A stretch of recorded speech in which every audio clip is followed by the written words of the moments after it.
They met the way some people only dream of, not through friends, not online, not by accident in a quiet place, but on the road, with engines loud and the world moving fast around them.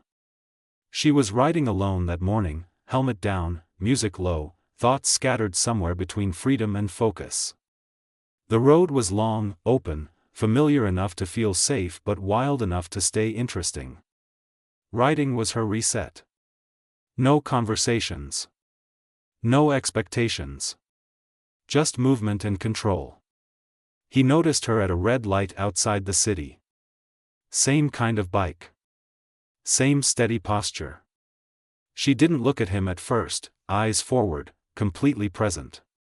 When the light turned green, they moved almost in sync, accelerating smoothly, neither trying to overtake the other. That caught his attention. Most riders competed without thinking. She didn't. She rode like the road belonged to her, but not only to her. They stayed close without planning it. A few kilometers turned into many. Turns were taken together, distance adjusted naturally, like they spoke a language without words. When they finally pulled over at a small roadside stop, helmets came off, and the moment shifted. Wind moved through her hair. His smile was easy, curious, not intrusive. He asked where she was heading. She shrugged and said nowhere specific. He said that was the best kind of direction. They sat on the curb with coffee from paper cups, bikes cooling beside them, ticking softly. Conversation flowed easily, grounded by shared understanding. They talked about routes they loved, roads that scared them, why riding felt like honesty in motion. She admitted she trusted the road more than people sometimes.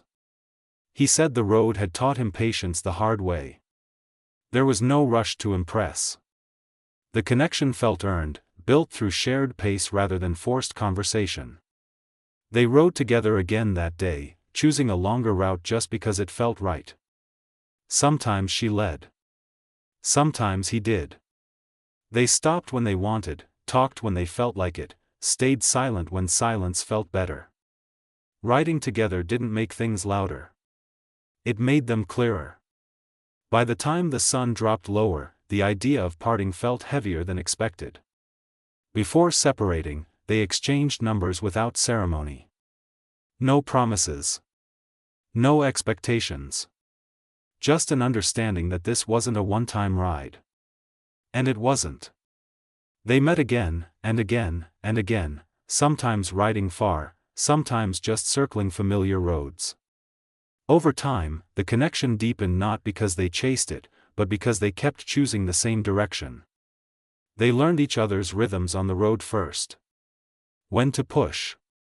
When to slow down. When to stop. That understanding carried into everything else. The relationship didn't start with words or plans. It started with trust at speed, shared silence, and the simple decision to ride side by side. And long after the first meeting blurred into memory, one thing stayed clear. Some connections don't begin face to face. They begin wheel to wheel, heart steady, road open, and the quiet realization that you don't need to know the destination to know you want to keep going together. After that first ride, their connection grew the same way it had begun, naturally, without forcing shape or speed. Messages were short and practical at first. Riding tomorrow? Same road as last time. There were no long conversations over text, no late-night confessions typed out on screens. What mattered happened on the road. Helmets on. Engines starting. A shared nod before moving forward.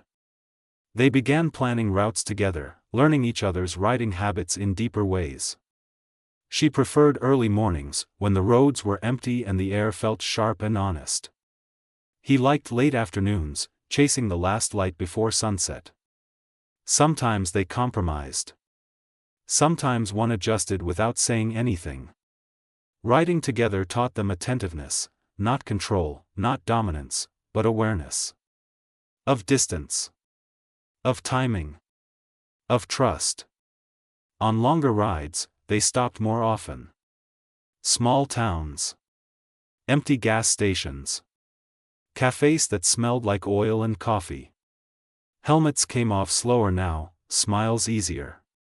Conversations deepened between rides, not because they tried to make them, but because the road had already stripped away pretension. They talked about fears, not dramatic ones, but quiet doubts about staying still too long or choosing the wrong direction in life. Riding gave those thoughts space to exist without judgment.